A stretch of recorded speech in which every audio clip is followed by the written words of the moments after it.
Okay, stop doing that, because now it's time for Creepy Cheapies with Dr. Lady. Mask lovers, I'm John Philip Souza, and tonight's mask was sculpted by Justin Mabry for Trick or Treat Studios, who released it in time for the 2013 Halloween season. And I'm talking about this thing called the Orphan Killer. That's right, the Orphan Killer. He's and that works two ways. He kills orphans, and he's an orphan who's also a killer. So the Orphan Killer works both ways. Kind of like you know how sometimes you see a predator referred to as an alien hunter, even though he doesn't necessarily hunt aliens. He's an alien hunter. See this? Yeah, I'll just go on, shall I?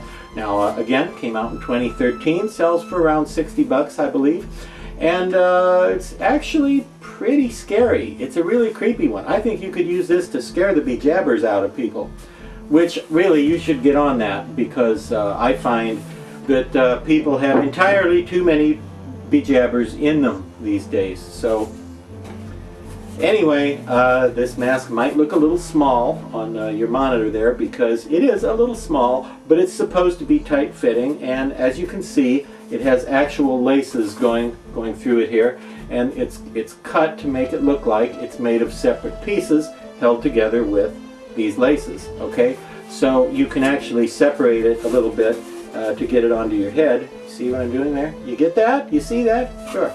And then you can either leave it a little loose, or you can pull the laces and make it a little tighter when you wear it. But if you wear this thing, you will scare people, because it is really scary. It doesn't have a lot of personality, but that's one of the things that makes it creepy. It's kind of in the Michael Myers tradition of expressionless, faceless sort of killers. And this guy, one thing I like about him is that the blood on him really looks like blood. And a lot of times blood on masks looks phony to me. Looks like you know, a red paint or Kool-Aid or something.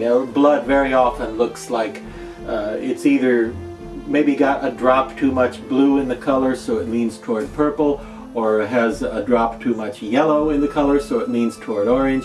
The blood on this thing looks like blood. Looks for all the world like this sort of sticky, warm, nasty, slightly congealed, slightly coagulated, semi-coagulated blood all over the mask. And it's a good creepy effect, guaranteed to disturb and unsettle people. So I recommend this one. It's cut out, eye holes are cut out just like it looks, and there's a little bit of a mouth opening just on one corner, and they didn't want to slit the mouth all the way across, I guess, because it might hang open, and in the movie it looks closed.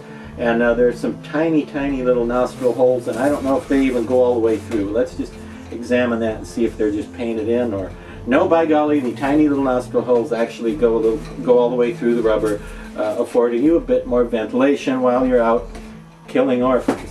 No, don't kill orphans. Don't kill anybody. Just scare people at Halloween, or any other time of year, really, with the very scary Orphan Killer mask, Marcus Miller, the Orphan Killer. And no, I'm not recommending the movie. In fact, I'm enthusiastically non-recommending the movie. I'm just talking about the mask. As a mask, is it frightening and nightmarish and scary and dramatic? Yes, it really is. So pick one up from Trick or Treat or one of their distributors, and you know, go around scaring those bejabbers out of people. And when you have a box of bejabbers that you've scared out of people, remember to take them to your local bejabber recycling plant. Thank you.